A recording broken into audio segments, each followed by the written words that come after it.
à tous, donc on est ravis de vous accueillir pour ce sujet en fait passionnant qui est comment l'IA permet de booster le développement des technologies du médical. Donc j'ai l'honneur d'avoir convié donc Sébastien Schwartz de Radium qui va vous expliquer dans quelques secondes qui il est et qu'est-ce que Radium, et puis François Véron que je connais depuis longue date, qui est le fondateur d'un fonds d'investissement qui s'appelle Newfund et qui investit notamment dans le domaine du logiciel du médical.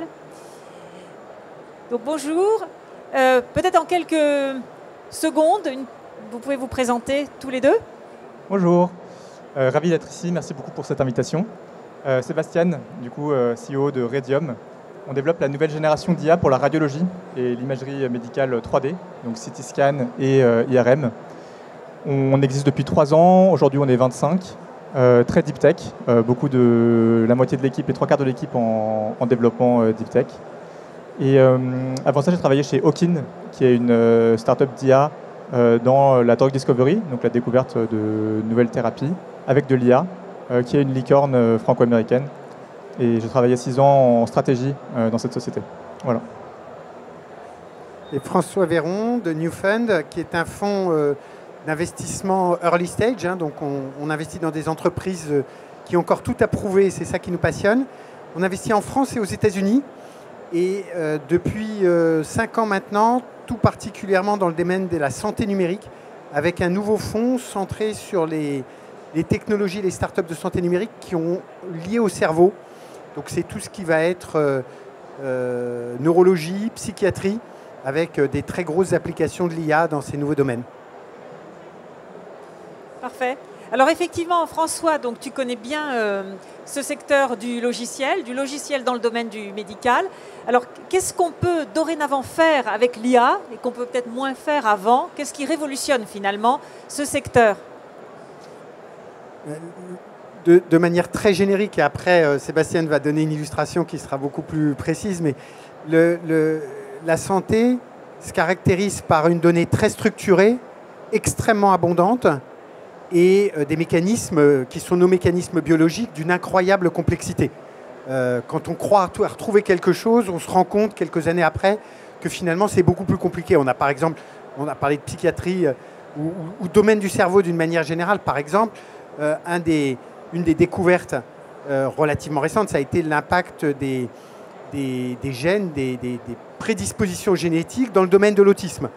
Et chaque année qui passe, on découvre de nouveaux gènes qui vont avoir un impact dans le domaine de l'autisme. Donc la capacité à regarder des très très grands sets de données et de pouvoir en tirer des corrélations est fondamentale. Ça veut dire énormément de paramètres à regarder et c'est une des choses que les modèles, les large language models font très bien. Et encore une fois, la santé accumule de la donnée de manière très structurée depuis maintenant très longtemps. Donc ça permet à des entreprises comme Radium, une fois qu'elles ont accès à cette donnée, de travailler à plein. Et peut-être on a des illustrations.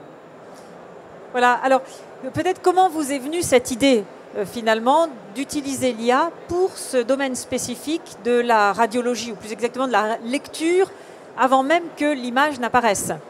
Oui, tout à fait. Donc la radiologie, c'est de l'imagerie médicale, donc c'est de la donnée d'image. Et il se trouve que les premières applications du deep learning adressaient en fait ces sujets de vision. Donc traiter l'image avec ce qu'on appelait le deep learning, les convolutional neural nets, qui était une première itération des modèles qui datent des années 2010. Et très vite, du coup, ces modèles ont été utilisés dans la radiologie parce que la radiologie est la spécialité médicale où le plus d'images sont générées et générées aussi en routine. Donc c'est des images qui sont générées pour tout et rien. Je pense que la plupart d'entre vous ici ont déjà été voir un radiologue, soit pour une IRM du genou, mais peut-être aussi pour des problèmes beaucoup plus graves. Donc l'image radiologique est partout, première chose, ce qui bien sûr invite à la traiter avec ces nouvelles technologies. Et plus récemment, dans les années 2020, il y a vraiment eu une rupture dans la technologie du modèle de machine learning de vision qui en fait permet de traiter des beaucoup plus gros volumes d'images et de beaucoup mieux extraire de l'information structurée des images. Et ces technologies, donc appliquées une fois de plus à des modalités complexes comme le CT scan et l'IRM, permettent aujourd'hui d'avoir en fait des performances humaines ou meilleures qu'humaines sur beaucoup de tâches liées à la radiologie. Et donc c'est ce que développe Radium avec ce qu'on appelle aujourd'hui les Large Vision Models, donc qui sont des très gros modèles d'images, et bientôt des Large Vision and Language Models, donc des images qui combinent à la fois l'image et le texte. Voilà, donc on est sur une IA qui est entraînée en fait, qui sait lire l'image, mais au-delà de l'image en fait. L'IA ne peut pas inventer quelque chose, ça c'est impossible, enfin surtout il faut l'éviter. Par contre, effectivement, ces nouveaux modèles peuvent voir soit des signaux qui sont trop faibles pour le radiologue pour être vus, ça arrive, mais je pense que de façon plus importante, en fait, ces IA peuvent aussi voir des choses beaucoup plus rapidement que le radiologue, et donc simplement le radiologue souvent est pressé, fait beaucoup d'examens, n'a pas le temps de tout traiter, et donc avoir un modèle qui peut avoir une vision complète de l'image, détecter des choses, classifier des choses, segmenter des choses dans l'image de façon quasiment instantanée, permet vraiment en fait de faire des nouvelles choses et des choses qui sont très ambitieuses, comme par exemple bien mieux prendre en charge les patients pour le suivi oncologique, donc dans le cadre du cancer par exemple, avoir une vision vraiment plus fine de la progression de la maladie, qui permet aussi du coup de mieux orienter les choix thérapeutiques et de mieux prendre en charge les patients. Oui, on va revenir dans quelques instants justement au go-to-market, qui est assez complexe également. Mais François, avec donc ce développement donc, de nouvelles solutions qui intègrent l'IA, comment finalement donner confiance à la fois donc, aux clients, aux patients, aux praticiens qui utilisent cette IA? Comment générer cette confiance, avoir des solutions en lesquelles on peut compter? Alors, il y a d'abord les progrès de l'ingénierie, donc la qualité des modèles, et ça, c'est le boulot des startups. Après, il y a des aspects qui sont clés du côté, je dirais, de l'écosystème, à deux niveaux dans la chaîne, en entrée avec je dirais presque une générosité, même s'il ne s'agit pas que ça soit gratuit, mais de donner accès à la donnée. Plus l'accès à la donnée sera facile, tout en l'encadrant pour éviter tout type d'abus, mais plus les modèles auront accès à des larges quantités de données elles-mêmes précises, et meilleurs ils seront. Et puis en aval, c'est toute la dimension de la régulation qui doit s'adapter à cette nouvelle problématique. Avant, on pouvait auditer un logiciel. Aujourd'hui, les modèles d'IA, on ne sait pas exactement comment est-ce qu'ils fonctionnent. Ils ne sont pas 100% prévisibles. Malgré le chaos dans lequel elle est, la FDA américaine change ses guidelines et a décidé d'évoluer dans sa manière d'auditer les dispositifs médicaux, logiciels et IA. Et d'ailleurs, va demander à des solutions qui font appel à l'IA, qui ont déjà été approuvées, de repasser les tests, parce qu'ils sont en train de comprendre comment est-ce qu'ils peuvent finalement interroger l'IA et apporter leur saut, SCEAU, je dirais, qui est leur saut de confiance, qui est de dire, si vous utilisez ce logiciel, en tout cas, ça n'aura pas d'effet négatif sur la santé, à l'âge de l'IA. Et je pense, on le voit aussi dans la conduite autonome, on le voit dans d'autres domaines, le régulateur doit faire un pas de géant dans ces domaines. Je vais prendre l'exemple de la conduite autonome, mais aujourd'hui, on regarde si une voiture de conduite autonome est parfaite ou pas, sans oublier que l'être humain n'est pas parfait, et que plus on retarde la conduite autonome, on aura aussi des accidents, entre-temps, d'êtres humains qui conduiraient moins bien que ce que ferait l'automobile. Et aujourd'hui, on est assez bien outillé pour demander à la machine qu'elle soit parfaite, mais je ne crois pas que ce soit le prisme qu'on doit appliquer par rapport à cette notion de confiance. Aucun être humain n'est parfait, aucun système n'est parfait. Et donc ça va nous conduire aussi à redéfinir c'est quoi nos intervalles de confiance, qu'est-ce que ça veut dire une confiance. Et donc effectivement, c'est tout l'enjeu. En fait, une fiabilité absolue, ça n'existe pas avec l'intelligence artificielle, mais pas non plus. Même en audit, me dit-on. Même en audit, exactement. Et donc, chez Radium, quels sont les facteurs clés de succès finalement? Parce que là, dans le domaine de la radiologie, on est sur un marché très vaste, très profond. Et donc, comment allez-vous attaquer ce marché-là?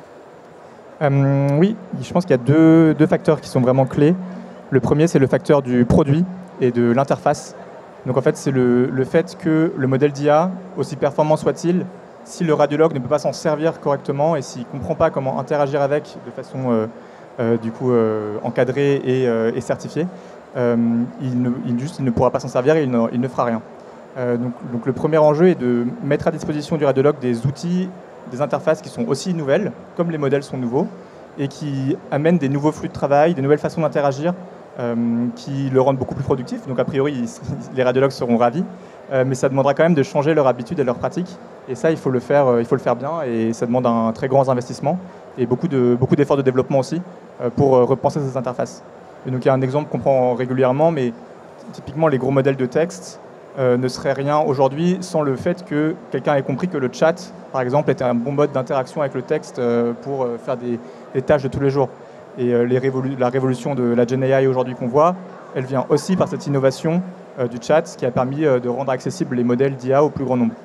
Donc nous, on travaille sur, je dirais, un changement de paradigme équivalent, j'espère, sur l'interface produit pour le radiologue. Ça, c'est le premier point.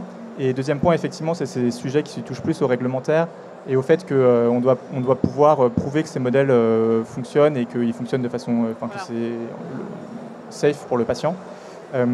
Donc effectivement, la FDA évolue aussi sur ces questions et est assez réceptive au fait qu'on prouve en fait nous-mêmes que ces modèles marchent. Mais il faut quand même réinventer un peu une façon de présenter des données et de travailler avec la FDA pour ces nouveaux modèles et ces nouvelles approches. Donc c'est un deuxième point clé sur notre succès. Et là, on a parlé beaucoup de FDA parce que justement, en fait, il y a une grosse partie du marché qui est aux États-Unis. Et l'internationalisation du coup, de la solution et aller vers le marché US va être un facteur de succès pour nous. Oui, parce qu'effectivement, aujourd'hui, les praticiens ou les organismes qui ont une appétence en fait, pour ces nouvelles solutions sont plutôt basés aux États-Unis. C'est ce dont on discutait avec François encore. Donc les cliniques, par exemple, hôpitaux ou praticiens qui sont prêts aussi à rémunérer ces inventions sont basés en Amérique du Nord. Je ne dirais pas qu'il n'y a pas de marché en Europe ou en France. C'est pas vrai et on va bien sûr poursuivre ça en premier parce que c'est aussi là qu'on a beaucoup de collaborations de recherche et nos premiers pilotes. Mais c'est vrai qu'après, en termes de déploiement à une échelle significative et à des prix aussi qui sont simplement plus élevés, les US sont devant nous. Voilà. Et pour l'instant, il n'y a pas de signaux contradictoires avec cet état-là. Peut-être des questions ? Peut-être des questions, effectivement, à ce stade.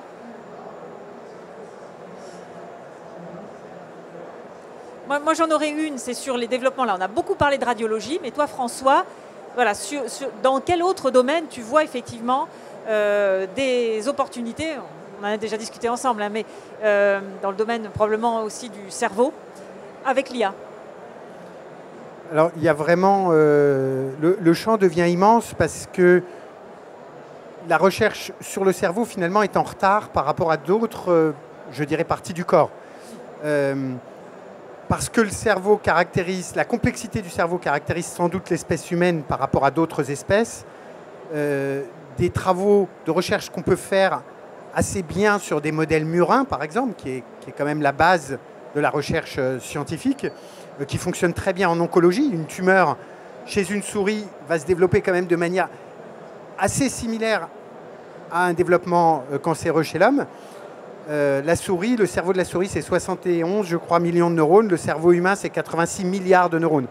Donc on est sur des ordres de grandeur qui sont complètement différents.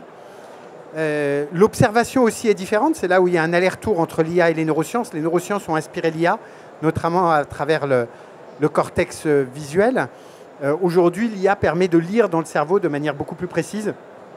Et donc on est en train de tirer des données qu'on n'avait pas avant dans le fonctionnement du cerveau, grâce à l'IA, notamment par exemple l'IRM fonctionnel, qui permet de voir comment fonctionne le cerveau, de faire le lien en fait entre des fonctions dans le cerveau et la structure du cerveau, quelles sont les zones qui s'activent à quel moment. Par exemple, la grande question philosophique de savoir si la pensée est différente du langage, elle est aujourd'hui résolue parce qu'on voit que ce n'est pas tout à fait les mêmes zones, c'est assez proche, elles communiquent beaucoup, mais dans notre cerveau, il y a une zone du langage, il y a une zone de la pensée. Et aujourd'hui, on le voit. Il y a des équipes de recherche, les équipes du professeur Stanislas Dehaene, qui ont identifié le neurone Luke Skywalker, par exemple. Donc on va assez loin dans la précision. Mais au-delà de ça, ça veut dire qu'il y a toute une série de nouvelles zones de recherche, de captation de la donnée et de recherche derrière. Et donc du coup derrière de protocoles en appliquant l'IA qui sont, à l'heure où on se parle, en train d'avancer à pas de géant. Mais ça vaut aussi pour la génétique, ça vaut pour l'épigénétique, ça vaut sur la forme que prend l'ADN, l'ARN, la manière dont le code à l'intérieur de nos cellules se diffuse. Qu'est-ce qui fait la spécialisation cellulaire? C'est un truc absolument incroyable. Les cellules sont les mêmes au début et on arrive avec un niveau de spécialisation cellulaire incroyable. Comment se fait la formation du cerveau? Tous les troubles 10, par exemple, qui sont souvent liés à des problématiques de migration neuronale dans les 3 derniers mois de grossesse et puis juste après la naissance, c'est des choses qui sont très compliquées à appréhender parce que par définition, à ce moment-là, le bébé ne parle pas.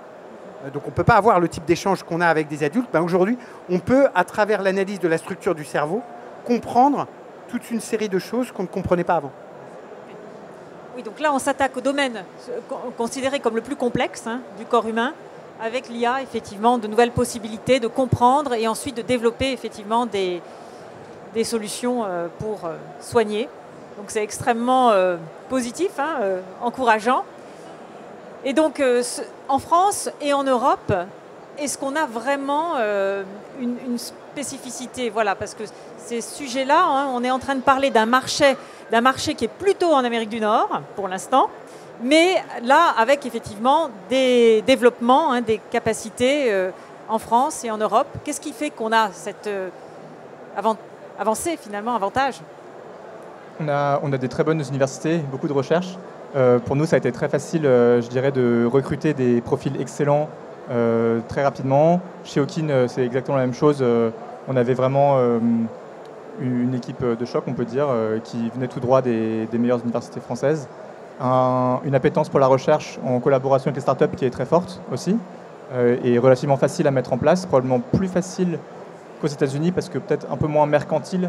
Donc il y a un aspect collaboratif, un esprit collaboratif, je pense, qui est très présent dans tout l'écosystème français et même européen, avec même des projets internationaux européens qui se mettent en place relativement facilement avec des subventions Horizon Europe, etc.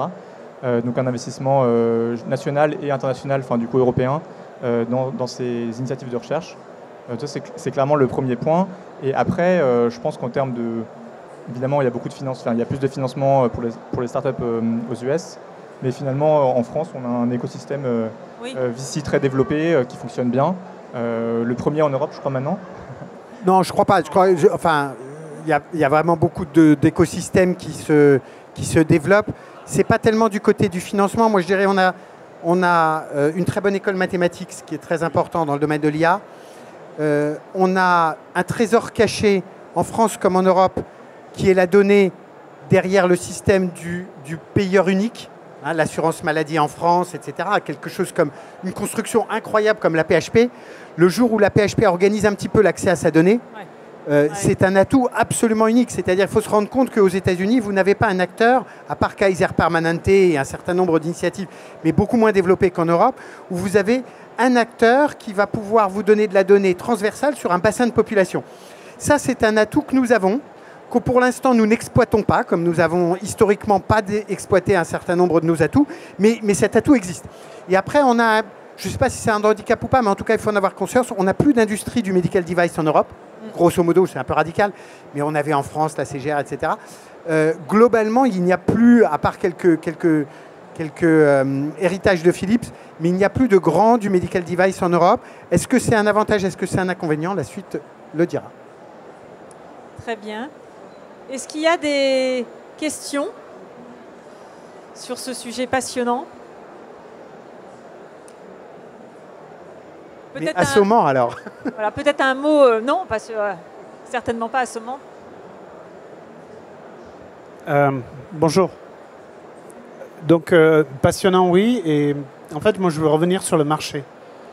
Parce que, d'accord, on a des belles formations. Je pense qu'on peut faire de la belle technologie.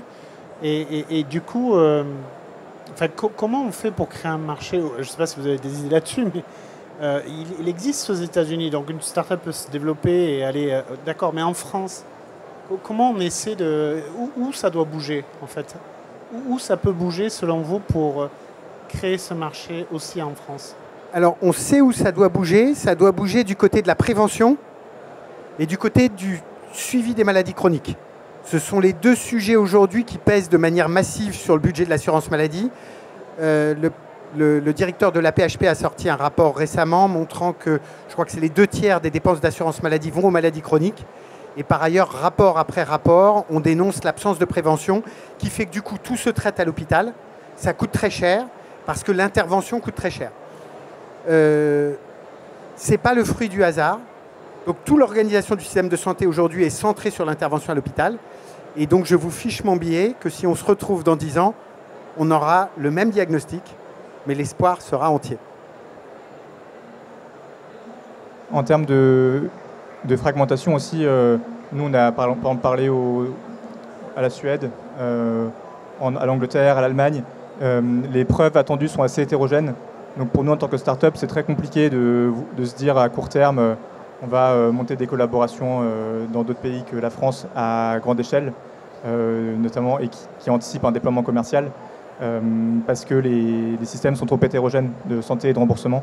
Et même la barrière de la langue, etc., fait que c'est assez compliqué de juste, en tant que start-up, encore une fois, hein, c'est pas une malédiction, mais à ce stade, en tout cas, c'est trop compliqué. Et beaucoup plus facile, du coup, pour nous, de se tourner vers les États-Unis à ce stade. Ouais, avec un marché beaucoup plus important et uniforme, d'une certaine façon. Alors, il n'est pas complètement uniforme. Le marché américain est moins uniforme qu'on a tendance à le dire et à le croire. Il est caractérisé par une multiplicité d'assureurs qui ont tous des systèmes différents. Il y a aussi même des codes de remboursement peuvent différer d'un endroit à un autre.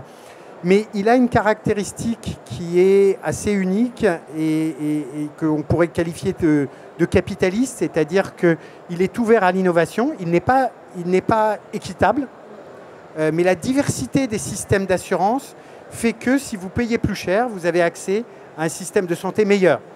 Et donc, il y a une compétition qui favorise l'innovation, qui se fait au détriment de l'égalité, mais qui favorise l'innovation. Et donc, pour une start-up, il n'y a pas tellement à se poser de questions.